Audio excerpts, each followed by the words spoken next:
It is July 7th, 2019, and this is episode 1 of Rooster Tail Talk. Welcome, my name is David Newton, and this show is dedicated to one thing and one thing alone, hydroplanes. We're going to be talking about anything related to hydroplanes, so if you're interested in that, this is a show for you. Today you're going to be learning a little bit about myself, my backgrounds with the sport, my love for and passion for hydroplanes. We're going to talk about first memories of hydroplanes, what your experiences were, and then we're also going to talk about the Gold Cup. This is Sunday. The Gold Cup just ended hours ago in Madison, Indiana. It's a really exciting race. We're going to talk about that a little bit, break it down, and I'm going to lay out what to expect from me and what you should expect in the show. All right, get comfortable, sit back, and welcome to Rooster Tail Talk.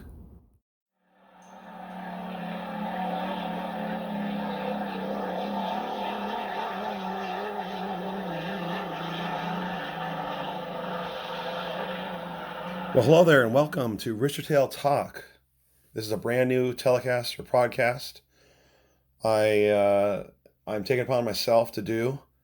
No one else out there is doing this right now. I thought, well, why not me? Why can't I do it? Let's give it a try. Maybe it'll be easy, maybe it won't, but we'll find out together. But this is going to be a show dedicated to preserving the history, breaking down the racing, even looking towards the future of the sport that I love and have been around for many years, hydroplane racing. So this show is about one thing and one thing alone. It's anything to do with hydroplanes. My name is David Newton, and on this show we're gonna discuss a lot of different things. We're gonna talk about drivers, boats, owners, legends of the sport. We're gonna even talk about fans, and we're gonna do interviews. And we're going to talk about anything that's involved with unlimited hydroplane racing. Now, I love hydroplane racing. I've been around it my whole life. Growing up in the 80s and 90s, I could tune in on the local sports news on TV and catch little snippets of test sessions around Lake Washington, little highlights, recaps of races that happened afterwards at the end of the weekend, Sunday night. And they would even broadcast on ESPN, later on Speed Vision. There's a few other, Fox Sports, Root Sports. So they had some televised things about it, but there was never quite enough. And nowadays, the only places I can find any news about hydroplanes are on Facebook and a few of my buddies when they know a little bit more than I do.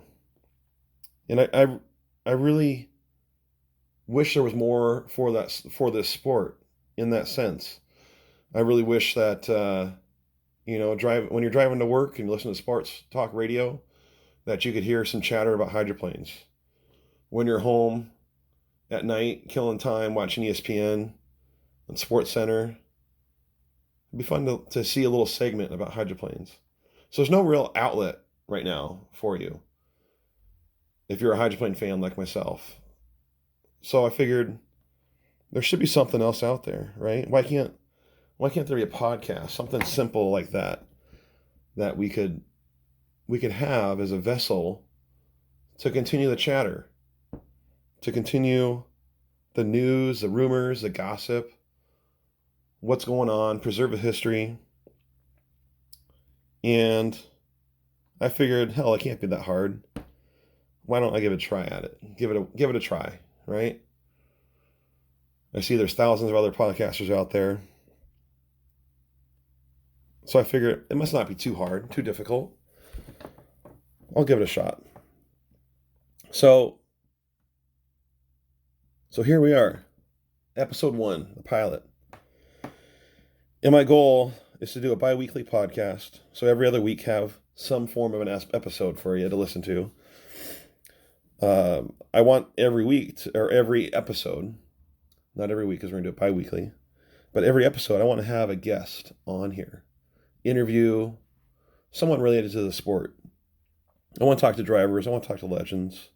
I want to talk to crew members. I want to talk to owners. But I also want to talk to just fans themselves. I want to hear stories. I want invite others into their lives and to hear these stories, because there's always so many great and fascinating stories that you hear. If you're affiliated with a racing team, you're in the shops, you're in the museum, and there's so many fantastic stories out there that I'm blown away, because I always hear new stories.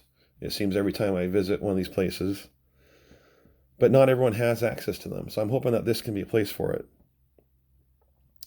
And this podcast is going to be dedicated and meant for anyone with a passion, a liking, a love for the sport.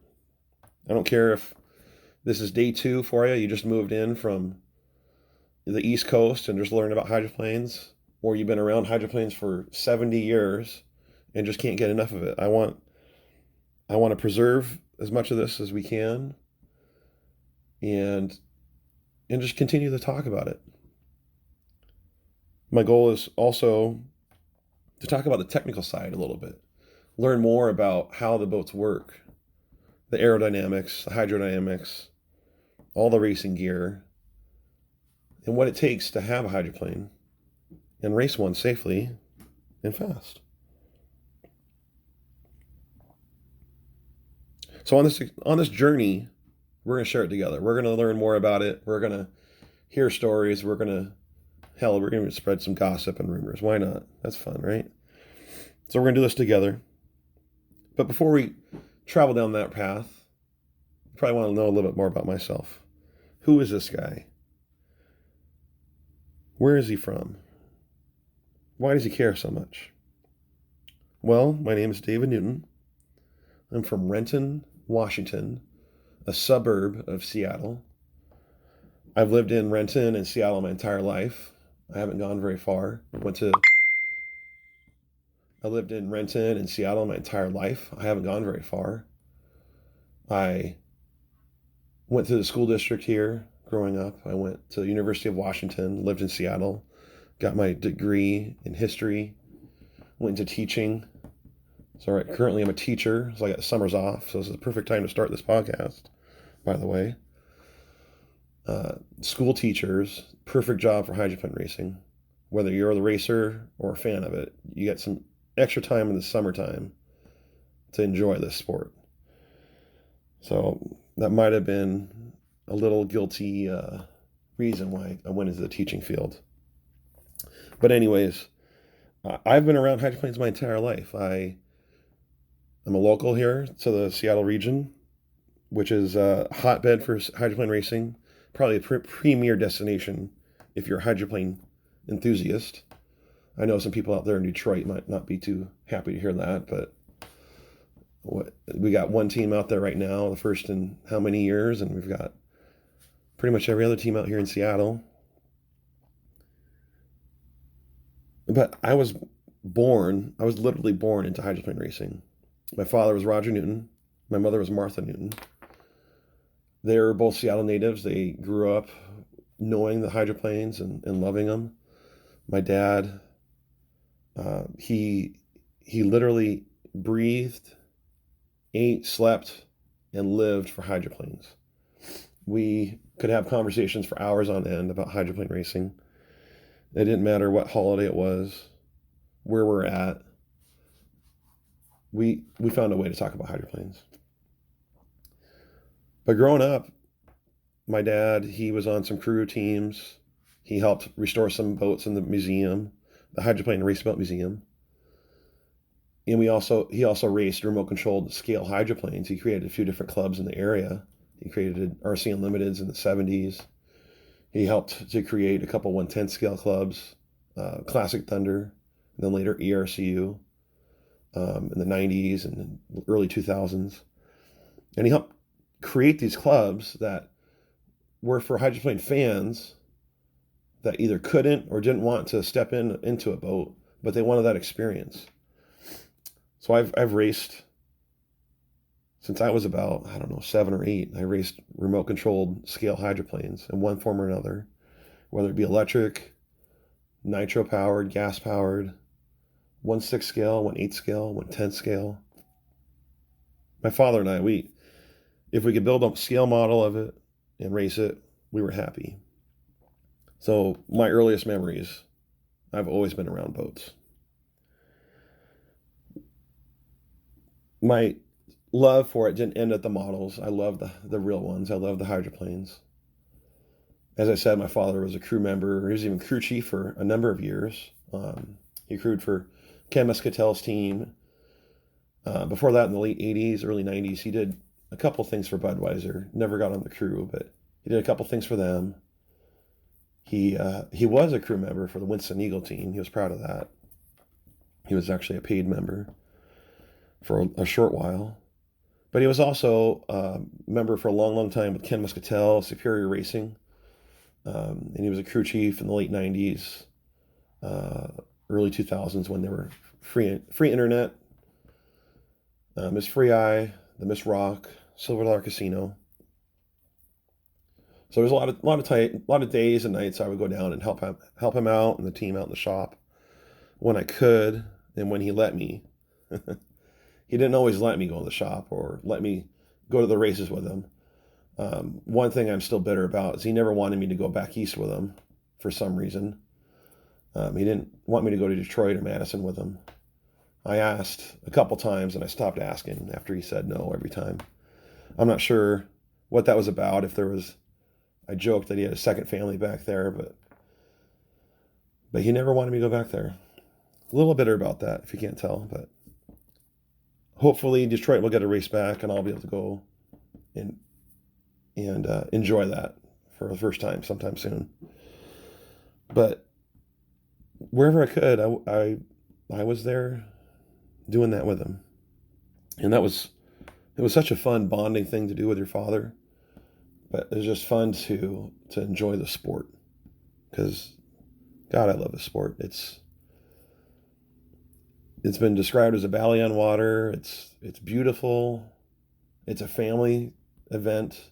There's so many people that know each other and they're there for one another. But it's fast. There's your speed. It's a violent sport. But it's a sport that when you're into it all the way. It's so much fun.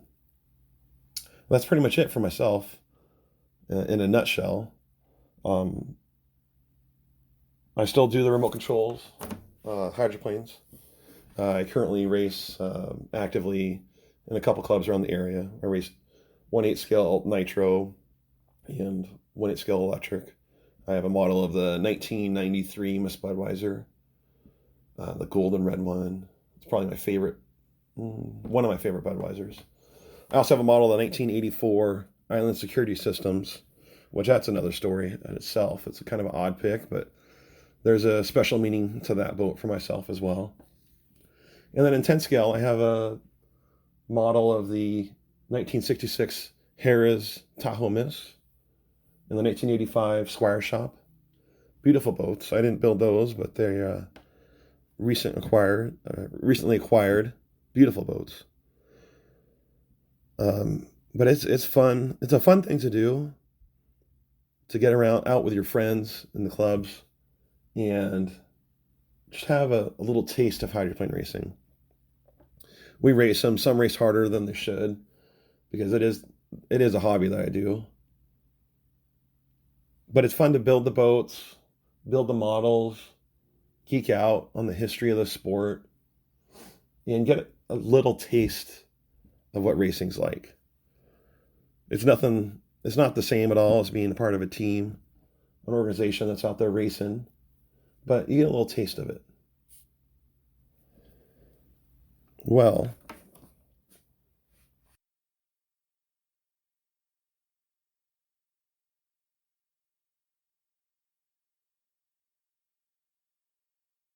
all right, I want to change gears a little bit. I want to talk about something I was thinking about the other day, about first impressions. Well, not even first impressions, but your first true memory of being around something you loved. And thinking about hydroplane racing, I have a lot of things I remember in the past, but when I was younger, I have snippets of going to the Coors Dry test session in '92 when they were down at Stan Sayers Pits. They were giving out free hot dogs. I probably ate about 20 of them. and until they told me to stop. I remember going to some test sessions for the Bud in the late 80s, early 90s, other teams. But my most vivid memory that I can recall at an early age was in 93. So I would have been 7 years old. No, 6 years old at that time. And I remember going to Tri-Cities in 1993. My father was helping out Ken Muscatel. I don't think he was full-time on the crew yet. But he was there with me and my mom, and we were there a lot of on the beach. We had a little spot with RC Unlimited's model gang, and we watched all the heat racing, the testing from the shorelines. And the most vivid memory I have of that was sitting on the shoreline, on the Kennewick side, probably 3/4 of the way down the front stretch in between the starting line and the entrance pin.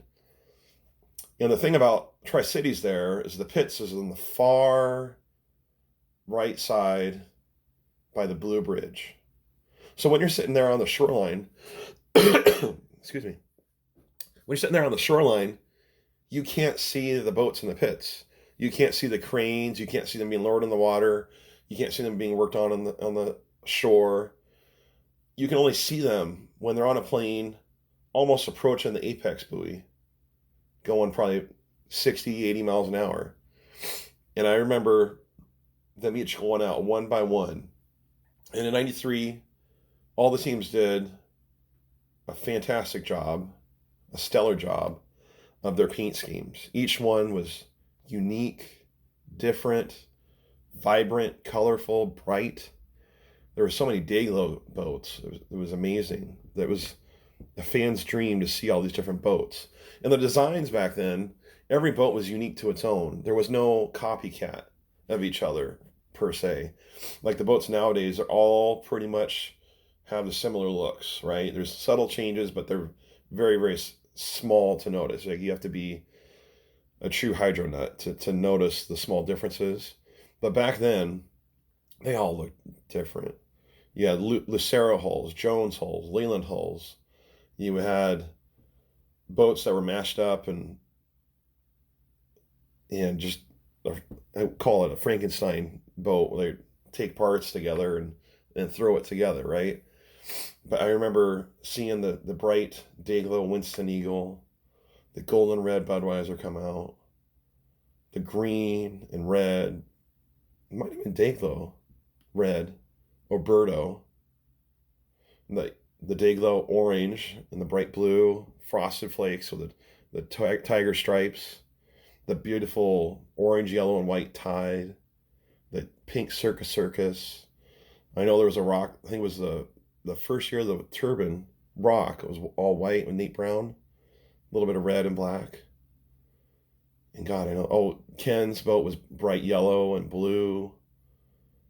And Cooper's Express was there, red and white. And I know there was it Taco Time? I think it was Taco Time, the yellow Fendler hull was there. And there were some other ones there too. But they're all just beautiful, beautiful boats. And I just remember seeing them come out one by one. And it just gave me goosebumps. And just seeing them get on the water and getting on a plane just gave me goosebumps. And I knew at that moment I was hooked for life on this sport. But the racing was great. I remember every heat Winston Eagle and Budweiser were in together. They were deck to deck, bashing into each other, breaking parts, repairing them, coming back out and breaking them again. That would have been my first crashes I would have seen. I remember Vilwalk flipping the Circus on the backstretch early on Sunday morning. And back then they had the flag starts. They didn't have a time start. They were all on flag starts, and for whatever reason he had a hard time getting on a plane, getting out there on the race course, so he was behind everyone. Everyone was bunched up and going into the left corner. He was hauling ass going on the backstretch trying to catch up. Race hadn't even started yet. They're trying to get ready for the start. He's hauling ass going up the backstretch and caught a gust and went over before the start.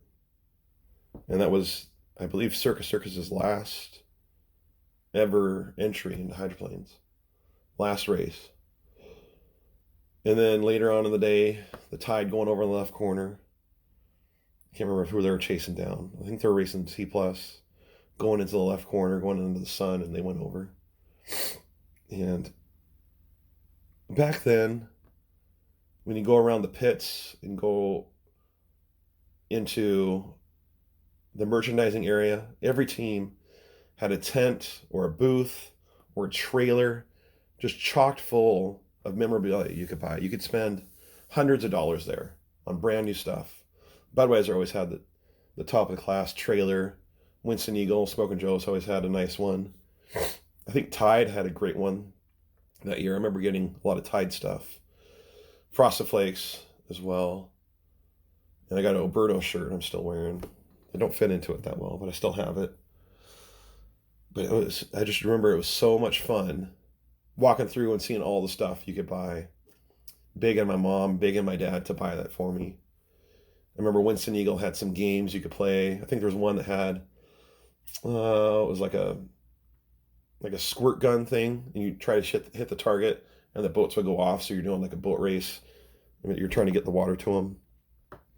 And I remember going down into the pits, and I had a program that year, and I got every single driver's autograph, and it was so exciting to see the drivers and meet them and be up close with them and see the boats. That was it was amazing. And that was my vivid first memory I have of being around the hydroplanes at a racing event and experiencing top to bottom, start to finish. Oh, so much fun. But I'm wondering, those of you out there listening to this, I'm wondering what your first memories were. What's the first time that you remember being at a race, being down at the lake, seeing the boats up close and personal for the first time, seeing how big they are? If you watch the videos on TV, you don't get the true feeling of how big they are. And starting your passion for this sport. But I want to hear it. I want you to email me, send me in a little detailed message about what the first time was for you. I don't care if you've been around the sport 70 years, 2 days, half your life, whole life, you're just getting into it. I want to hear what your first moment was, what brought you into hydroplane racing, and what it was like for you. So send me an email. My email address is roostertailtalk@gmail.com. So roostertailtalk, all one word, ROOSTERTAILTALK @gmail.com. Write up a quick memory you have and send it out to me, and I'll read a couple off on my next episode. I'd love to hear what brought you into the sport and what that first time was for you and what it meant to you. I know to me it's a moment I cherish. And every time I go over to Tri-Cities to the Columbia Cup, which I'm going here in a few weeks, it's not too far off. It brings me back a little bit to that first time in '93 that I remember so vividly. Now I remember having this conversation with my dad years and years and years ago, and his memory is a little bit different than mine because he grew up in a different century almost, but he was a fan of hydroplane racing when it began here in the 50s. He lived in Mount Baker. He would see the test sessions every once in a while. He'd hear it or run down on his bike. But he said, but for whatever reason, for the first few summers in the early 50s, my father, they went to a summer home out at Shady Lake. They had a little bit of property there, a little cabin. And they had a TV so they could watch the races there. They watched the live coverage. I don't know if it was King or Como or CBS, but all the channels covered it. But it was in black and white, so we didn't get the true feeling of what it was, right? The bright colors, the noise, the sense of being at the races. And he said it was around 1953 or 54 he was able to go down there for Seafair. And he got there early in the week. The pits were fenced off. He couldn't go in there. He didn't have a pass. He's just a little kid running around there. But he said he clung to the fence and he saw the slow motions 4 and the slow motions 5 resting there on their trailers. And it was like, to him, these are his words, he told me, that to him it was like walking into Oz, the Wizard of Oz. That moment when Dorothy goes from Kansas, it's black and white, lands in Oz, and everything's in color. That was it for him. He saw the beautiful mahogany decks, the red striping, the yellow tail, or yellow and red of the slow motions 4 and 5. And that was his moment there, that he truly fell in love with the sport. He said from that moment on, he was hooked. He couldn't get enough of it. He was begging and pleading to get into those pits. And I know years later, he got his wish to come true as he crewed for many teams and got to live his life as he wanted it to around the boats. And he even got to help restore the 4 and the 5. And I know early on in the 90s when he did that, he helped the museum, the Thunderboat and Raceboat Museum, that he lived his dream there. That's another one of his proudest moments, was helping to restore the 4 and the 5 and getting to ride in it. He got to ride in the 5 over in Lake Chelan, and I know he's still smiling up there in heaven about it, because every picture he had from those days when he's around there, he's beaming from ear to ear.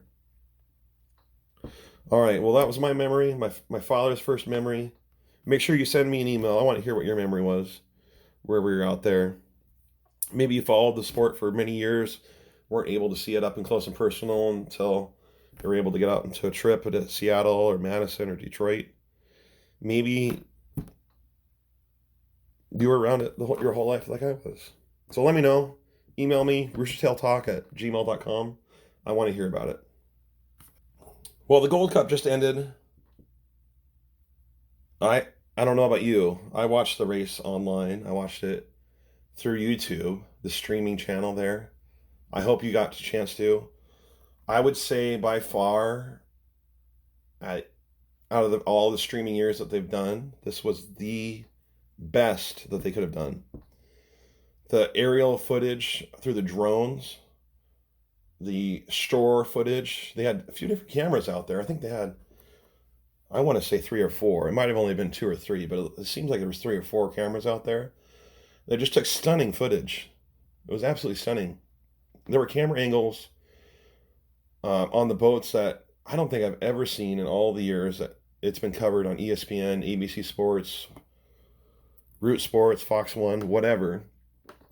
Not as much in the Gold Cup, but at the first race in Alabama, in Guntersville, there were a couple of heats there where they parked the drone almost, probably just to the right of the starting line on the front stretch, and it seemed like it was about 20-30 feet off the water, and you got such a good glimpse of all the boats coming down the front stretch for the start. That has to be my favorite footage I've seen of an unlimited hydroplane in all of the years. That was a spectacular footage. It was so cool to see that, because you don't ever get that glimpse, that angle on the races. Oh, it was beautiful, absolutely beautiful. It was really interesting too, because you could see how the buoys aren't perfectly lined up on the straightaways. I know in Alabama you could see, and I think you could see in the Gold Cup too, there was a few buoys that drifted out and weren't lined up properly. So if you're in lane 1, you had to scoot out a little bit to make sure you didn't hit the third buoy that was out probably a lane. Man, I couldn't imagine having to go around the course and be constantly watching out for that. That's got to be really hard for those drivers, because it's not a perfectly lined up course all the time. As a fan, you think it's the officials, they always got it lined up perfectly, which I'm sure they did in the morning. But with water, there's changing conditions all the time, especially in Madison. You're in a river, you have currents that's going, changing velocity all day long. You can't keep the buoys in the same spot every lap. So that's really hard for a driver. I'm sure that was a challenge they had to face in Madison. But man, that footage was awesome. Best streaming I've ever seen. Now they had Jeff Ayler, I believe his name, was the announcer for Madison. He did a great job. You could tell he was a lifelong fan. He had I don't know, Kentucky accent. I don't know what you call that, but it had a kind of a local flavor to it that I thought was kind of fun. In the racing, I think it was great racing. I mean, there were 7 boats there. I know some people out there were disappointed and upset. There's only 7 boats there. I know. I wish there was 20 boats there, to be honest. But you look at history's past. There were Gold Cups that only had 7 boats before. Take a look. Go do me a favor. Go on your computer later today. Go on YouTube. Type in 1986 Gold Cup Detroit. You look at that race. They only had 7 boats to qualify.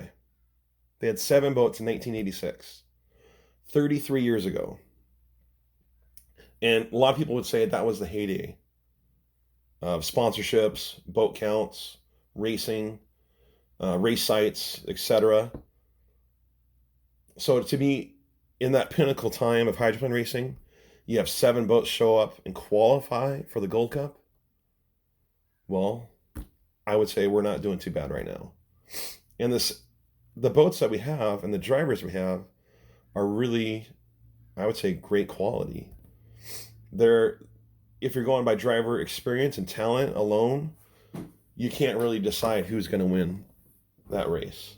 I know Home Street, they had a leg up, right? They qualified, what was it, 6 miles an hour faster than the next fastest boat. But you take that element of the nice qualifying water out of it, bring in the rough race water, unpredictable race water, the challenge of the gun, the starting clock, the rough water in turn 1, turn 2 of Madison. There's a lot of things that come into play and are equalizers for other teams. And if you watch the final heat, you could say, well, Jimmy Shane just walked away with it, right? It was his. But he had to do a lot of things to win that. It wasn't given to him, right? He had to have a good start. He had to have a great right lane position. He had to handle and survive that first corner, which many boats throughout the weekend weren't able to do. I know J. Michael Kelly in the Graham, he had a pretty bad hop or spin in that corner in one of the heats. I don't know if it was heat 4 or heat 3. And I believe the Levin had a hard time getting through there once. And Tate in that final, God bless them. I don't know how they were able to knock Clyde into a repeat of Vilwalk and Steve David. Years ago, was that back in 2011 when they crashed and oh my God. But he in that final heat, he saved it. They didn't collide. He went through Jimmy Shane's rooster tail and he was able to keep the boat on the course. That alone, I would say, some driving talent. But Jimmy Shane drove a great race. He drove lights out all weekend. He was top qualifier. I think he won every single heat. He had a perfect day. Won all 4 rounds. Won the final. And even though he had a qualifying advantage, I would say it wasn't given to him. All right. It's not 2001 when Budweiser qualified like 15 miles an hour faster than everyone else. Right. The boats are more equal now. He does have an advantage, but it's not that big of an advantage. And you got great drivers out there. J. Michael Kelly, fantastic driver. I don't know what happened to him in the final, but that was kind of a fluke for him, right? He's usually the master of getting lane one and nailing the starts. Tate, he jumped the gun. They didn't call it until after the race was over. But if you look at YouTube and take a look, earlier this evening, H1 Unlimited, they posted video of the start of the final heat, which I think is a fantastic move by their part, because that shows the fans what's actually going on and takes a lot of that judgment out. You go over there, they have the clock in the corner, and they show the clock every 10th of a second. And if you slow it down and pause it at 0, God, Tate, he's only over by half, 3/4 of a boat length. He's over, but he was pushing it right there. You got Tate, you got Shane, you got J. Michael, you got this fellow out of Canada, Bert Henderson, which he's a lights out driver. His boat's coming along. He's going to be one to watch. And you got Corey Peabody, who's not in the fastest equipment, but he's an upcoming driver. I know they got more on that 11 with Tom Thompson. They're just having a bad string of luck this year so far. But I expect coming into Tri-Cities in Seattle, they're going to have a bit more to show.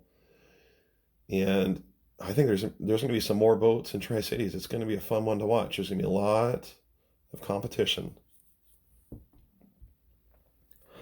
But for the Gold Cup, there was a lot of great things happening for them. I know the boat count was down, but they had some great racing. The streaming was excellent. The commentator did a great job. It was really fun how interactive they had the streaming, the qualifying, testing, with the heat racing, the different camera angles. Man, it was fun to see the Spirited Detroit team push a little bit harder in some of the heats, catch some breaks. And Graham, I felt bad for them in that final heat, on that start. He got put out of it right away. I'm not sure what happened with J. Michael, but I was really hoping that there was going to be a 3-way race there with J. Michael, Shane, and Tate. That would have been something to watch. Hopefully we can get that in Tri-Cities or Seattle. But as a racing perspective goes, I would say Hydroplane's got it going on right now. They're fun to watch. They're a great show. So there's a lot of potential for them, right? And while I was watching that live streaming, I was on my phone on Facebook.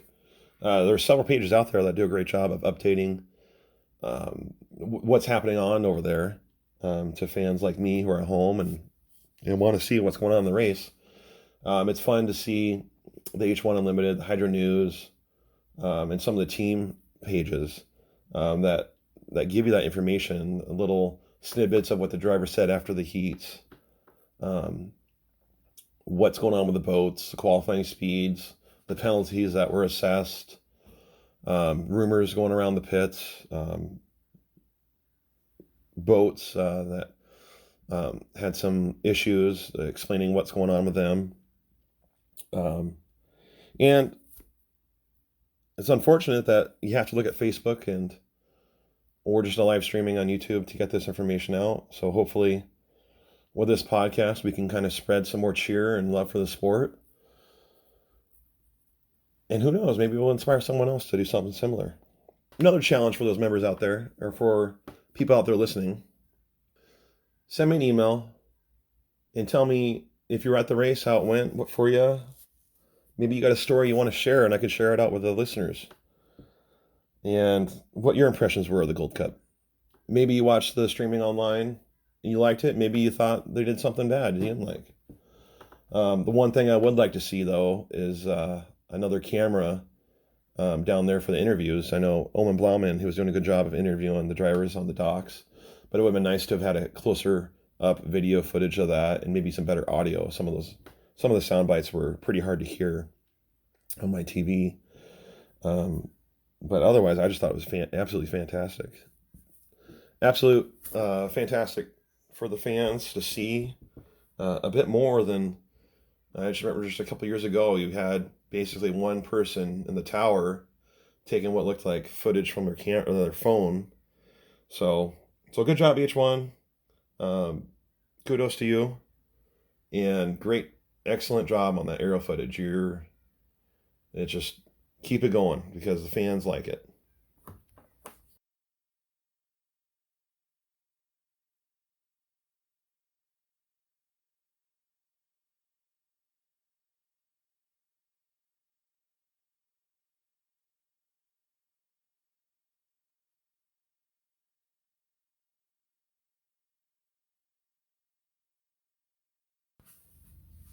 All right, we're going to call that a wrap for today, for our first episode. I really appreciate you tuning in, listening to me talk and rant about hydroplanes. We're going to have more of this. We're going to continue, hopefully, make this bigger and better, give you some more insight, more information about this sport.